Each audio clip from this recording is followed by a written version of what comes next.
बलूचिस्तान में जाफर एक्सप्रेस ते थियल हमलो पाकिस्तान में भारत जी दहशतगर्द ज़हनियत जो तसलसल है। जाफर एक्सप्रेस ते हमलो कंदड़ दहशतगर्द अफगानिस्तान में पंहिंजे हैंडलर्स सां राब्ते में हुआ। कुछ यरगमालिन के मौक़ो मिलियो त उतां भॼी विया। दहशतगर्द भॼंदड़ यरगमालिन ते फायर भी कंदा रहा। हमले खां पोइ भारतीय मीडिया जाली वीडियो ॾेखारी पाकिस्तान जी साख मुतासिर करण जी कोशिश कई।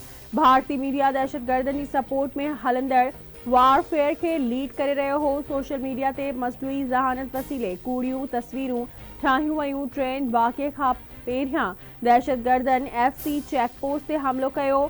DGISPR लेफ्टिनेंट जनरल अहमद शरीफ चौधरी जी बलूचिस्तान जे वॾे वज़ीर सरफराज बुट्टी सां गॾु प्रेस कॉन्फ्रेंस हिन चवण आहे त पाक फौज बाक़ाइदा मनसूबाबंदी करे दहशतगर्दनि खे एंगेज कयो। दहशतगर्दनि जी कम्युनिकेशन मां पतो पियो त उन्हनि विच में आपघाती बमबार बि आहिनि। आपघाती बमबारनि सबबि मुहतात अंदाज़ में ऑपरेशन कयो वियो। बलूचिस्तान जे वॾे वज़ीर चयो त पाक फौज जहिड़ी रीत यरगमालिन खे आज़ादु करायो उहो तारीफ़ जोॻो अमल आहे। सिक्योरिटी फोर्सिस खे कामयाब कार्रवाई ते ख़िराज तहसीन पेश कजे थो। जाफर एक्सप्रेस हमले खिलाफ सिंध असेंबली में मज़म्मती ठहराव गॾियल तौर ते मंज़ूर। वॾे वज़ीर सैयद मुराद अली शाह जो चवणु आहे त जाफर एक्सप्रेस ते हमले जी मज़म्मत करियूं था। असां बलूचिस्तान जे अवाम ऐं फोर्सिस सां हमदर्दी जो इज़हार करियूं था। कामयाब ऑपरेशन ते एजेंसियुनि ऐं फोर्सिस खे भेटा पेश कयूं था।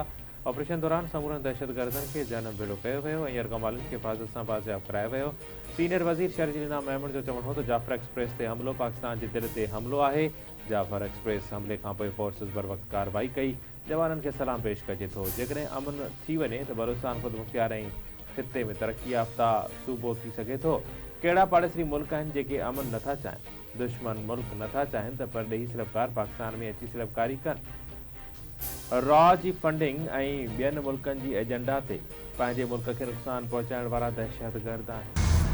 वज़ीर आज़म खंड जो ज़ख़ीरो कंदड़नि ख़िलाफ़ सख़्त कार्रवाई जी हिदायत करे छॾी। वज़ीर आज़म शहबाज शरीफ़ जी सदारत हेठि खंड जी क़ीमतुनि जो जाइज़ो वठण जे हवाले सां इजलास। वज़ीर आज़म जो चवणु आहे त मुल्क अंदरि खंड वॾी मिक़दार में मौजूदु आहे। खंड जो ज़ख़ीरो करे अतरादू अघु वधाइण जी कंहिं बि सूरत में इजाज़त न ॾिनी वेंदी। खंड जी खपत ऐं विकिरे ते किरड़ी नज़र रखी वञे। PB चेयरमैन बिलावल भुट्टो ज़रदारी जी सदारत हेठि अमन अमान जे हवाले सां इजलास। वॾो वज़ीर सैयद मुराद अली शाह, सीनियर वज़ीर शर्जील मेमन समेत ॿिया वज़ीर, IG सिंध पुलिस ग़ुलाम नबी मेमन ऐं आला अमलदार शरीक। सखर घोटकी ऐं कश्मीर में भुंग एवज़ अगवा जे वाक़िअनि ते कंट्रोल कयो वियो आहे। वॾे वज़ीर ऐं IG पुलिस जी बिलावल भुट्टो ज़रदारी खे ब्रीफिंग। PB चेयरमैन जो चवणु आहे त सिंध में अमन अमान बरक़रार रखण ऐं अवाम जी जान तोड़े माल जी हिफ़ाज़त सिंध हुकूमत जी ज़िम्मेवारी आहे। पुलिस खे धाड़ियलनि ख़िलाफ़ ऑपरेशन वधीक तेज़ करणो पवंदो। बिलावल भुट्टो ज़रदारी पुलिसिंग खे वधाइण जी हिदायत कंदे चयो आहे त भुंग एवज़ अगवा ऐं ॿियनि ॾोहनि ते ज़ीरो टॉलरेंस आहे। कच्छ जी सरकारी ज़मीन उतां जे औरतुनि में विरहाइण लाइ सिंध हुकूमत पॉलिसी ठाहे। पीपल्स पार्टी जी पॉलिसी आहे त अक़लियतुनि, औरतुनि ऐं ॿारनि ख़िलाफ़ का बि ज़्यादती बर्दाश्त न कई वेंदी।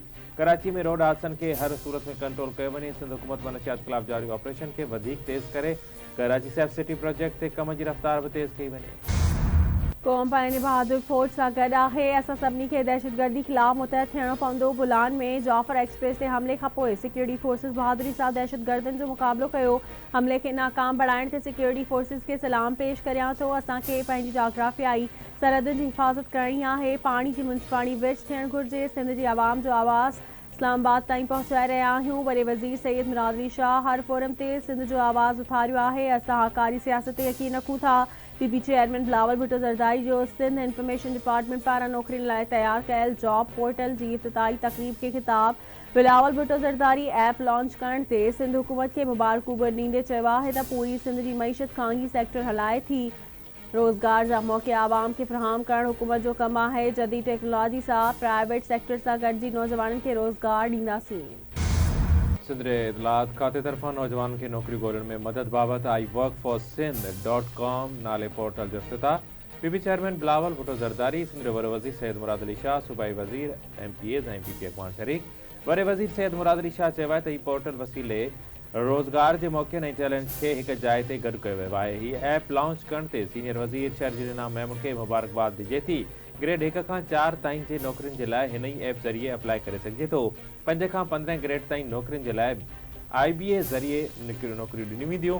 16 ग्रेड खां मथे वारियूं नौकरियूं कमीशन वसीले ॾिनियूं वेंदियूं। सनतकार वटनि मौजूदु नौकरियुनि बाबति ॼाण हिन पोर्टल वसीले कनि।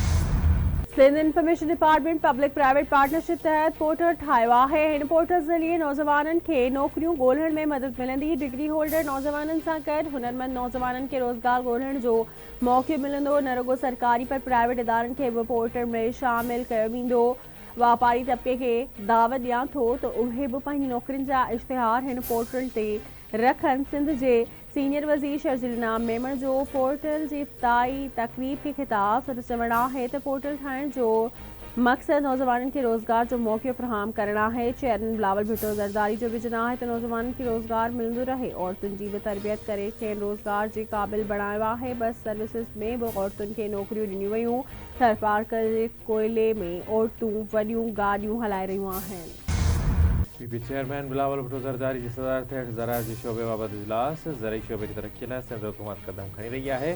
ज़राअत खातो तहक़ीक़ ते बि कमु करे रहियो आहे। कुझु नयूं जिन्सूं मुतारिफ़ करायूं वयूं आहिनि। वॾे वज़ीर सैयद मुराद अली शाह ऐं सूबाई वज़ीर मोहम्मद बख्श महर जी पार्टी चेयरमैन खे ब्रीफिंग। बिलावल भुट्टो जी सिंध हुकूमत खे ज़राअत जे तरक़ीअ लाइ वधीक ज़रूरी क़दम खणण तोड़े ॾोकरी राइस रिसर्च सेंटर खे ज़रूरी सहूलियतूं ॾेई बहितर करण ऐं पाणी जे गुज़रगाहुनि खे पको करण जी हिदायत। संदसि चवणु आहे त मौसमी तब्दीलीअ सबबि ज़रई शोबो सख़्त मुतासिर थी रहियो आहे। मौसमी तब्दीली सबबि मुतासिर इदारनि खे रिलीफ ॾिनो वञे। हारी कार्ड ज़रिए हारियुनि खे रिलीफ ॾिनो वञे। सीनियर वज़ीर शर्जील इनाम मेमण चयो त प्रोग्रेसिव फार्मर्स जी हौसला अफ़ज़ाई करणी पवंदी। बिलावल भुट्टो ज़रदारी पारां प्रोग्रेसिव फार्मर्स जे लाइ सहूलियतूं पैदा करण जी हिदायत। पानी ते दाड़े खिलाफ सिंध में भरपूर एहतजाजी तहरीक जारी। तकरारी कैनालन खिलाफ शागिर्द उस्ताद वकील सहाफ़ी सियासी समाजी कारकुन तोड़े बारड़ा रोडन ते निकिरी आया। कराची हैदराबाद मीरपुर ख़ास शहीद बेनज़ीराबाद सखर ऐं लाड़काने डिवीज़न जे नंढनि वॾनि शहरनि में एहतजाजी मुज़ाहिरा ऐं रैलियूं। मलीर खैरपुर नसीराबाद चंडो मोहम्मद खान घोटकी डहरकी ओबावड़ो मिठियाणी सकरन तंगवाणी टंडो आदम मलकानी शरीफ ऐं ॿियनि शहरनि में बि तकरारी कैनालन खिलाफ मुज़ाहिरा। कंडियारो फरीदाबाद गुलाब लेगारी थाणो बुला खान केन शाह झंडुमरी फुलजी शादी लाज उडेरो लाल तंगवाणी कमाल देरो में तकरारी कैनालन खिलाफ शहरी रोडन ते निकिरी आया। जाती में तकरारी कैनालन खिलाफ ज़मींदार फोरम जे सॾ ते शटरबंद हड़ताल। सिंध समेत सॼी दुनिया में दरियाहनि जो आलमी ॾियारो मल्हायो वियो। एशिया जो सभ खां वॾो सिंधु दरिया हिन वक़्तु केतिरनि ई ख़तरनि जे हेठि। कोटली डाउन स्ट्रीम में पाणी चोड़ न थियण सबबि समुंड अॻिते वधणु लॻो। इंडस डेल्टा घुर्बल पाणी न मिलण सबबि तबाह थी वियो। नवां चोलिस्तानी केनाल पिणु सिंध में दरिया लाइ ख़तरो करार। सिंधु दरिया में शहरनि ऐं फैक्ट्रियुनि जो गदिलो पाणी चोड़ थियण जो सिलसिलो बि जारी। पाणी जे गैर मुनसिफ़ाणे विर्छ सबबि ज़राअत खे कापारी धक। घुर्बल पाणी न हुजण करे मच्छी जा नसुल ख़तम।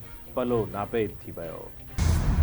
वधीक चई नवन वफ़ाक़ी वज़ीर नौदन जी हलफ़ खणी वरितो। ऐवान सदर इस्लामाबाद में हलफ़ बरदारी तक़रीब वफ़ाक़ी सदर यूसुफ रज़ा गीलानी पारां पीरज़ादा इमरान अहमद शाह खे वफ़ाक़ी ऐं अरमगान सुभानी तोड़े शिज़रा मंसब खे ममलिकती वज़ीर तौरु हलफ़ खणायो। पीपुल्स पार्टी मरहूम यूसुफ टालपुर जे घरवारी सबा टालपुर खे एन 213 जी टिकट जारी करे छॾी। यूसुफ टालपुर जे लाॾाणे खां पोइ एन 213 जी सीट ख़ाली थी। इलेक्शन कमीशन पारां एन 213 ते 17 अप्रैल ते नंढी चूंड कराइण जो शेड्यूल जारी कयो वियो आहे। नवाबशाह में शहीद बेनज़ीर भुट्टो यूनिवर्सिटी जे शागिर्दनि ब्लॉकनि जा ताला तोड़े पंहिंजा ताला हणी छॾिया। यूनिवर्सिटी ॿाहिरां शागिर्दनि मथां पुलिस जी हवाई फायरिंग। शागिर्दनि एडमिन ऑफिस जा शीशा तोड़े छॾिया। पुलिस ऐं शागिर्दनि में चक्रियूं। शागिर्दनि जो मुतालबो कयो आहे त पेपर रमज़ान खां पोइ वरिता वञनि। इंतिज़ामिया मूजिबि पेपर पंहिंजे टाइम ते थी रहिया आहिनि। कुझु शागिर्द यूनिवर्सिटी जो माहौल ख़राब करे रहिया आहिनि। सिंध समेत सॼे मुल्क में हिंदू बिरादरी पंहिंजो मज़हबी ॾिणु होली जोश ऐं जज़्बे सां मल्हाए रही आहे। हिंदू बिरादरी जा माण्हू हिक ॿिए खे रंग हणी ख़ुशी जो इज़हार करे रहिया आहिनि। वज़ीर आज़म शहबाज शरीफ़ पारां हिंदू बिरादरी खे होली जूं मुबारकूं। सिंध चवणु आहे त होली जो ॾिणु मोहबत ऐं हिकु मुतहरिक तवानाई जो अहसासु ॾियारे थो। होली जो ॾिणु बहार जी आमद जो ऐलान मोहबत ऐं भलाई जी फतह जी अलामत आहे। हीउ ॾिहाड़ो मुतहद क़ौम जी तामीर जी अहमियत खे उजागर करे थो। हफ़्त ज़ुबान शाइर हज़रत सच्चल सरमस्त जे 204 उर्स जूं तक़रीबूं दराज़ा शरीफ में शुरू। सुंदरे वरे वज़ीर सैयद मुराद अली शाह मज़ार ते चादर चाढ़े सच्चल सरमस्त जे उर्स जी तक़रीबुनि जो इफ़्तिताह करे छॾियो। वॾे वज़ीर जी सुफ़ियाणी महफ़िल में बि शिरकत। उर्स जे तक़रीबुनि में शिरकत लाइ हज़ारे अक़ीदतमंद पहुतल। सिक्योरिटी जा इंतज़ाम सख़्त कया विया। उर्स जे मौक़े ते सुघड़ कॉन्फ्रेंस सच्चल ग्राउंड में ज़रई नुमाइश मन जा दिलचस्प मुक़ाबला। सुभाणे एवार्ड तक़रीब थींदी। आख़िरी ॾिहाड़े राति जो सचल कॉन्फ्रेंस ऐं मौसीक़ी जी महफ़िल बि थींदी। सुभाणे खैरपुर ज़िले में आम मोकल हूंदी। रूसी सदर व्लादिमीर पुतिन पारां बलूचिस्तान में मुसाफ़िर ट्रेन ते दहशतगर्द हमले ते पाकिस्तानी क़यादत सां ताज़ियत जो इज़हार। दहशतगर्दी ख़िलाफ़ गॾिजी बीहण जो अज़्म। पंहिंजी ताज़ियती पैगाम में रूसी सदर चयो आहे त पाकिस्तानी सिक्योरिटी फोर्स इंतहाई पेशेवरानी महारत ऐं जुरत जो मुज़ाहिरो कयो, जंहिं करे सवें मासूम हयातियूं बची वयूं।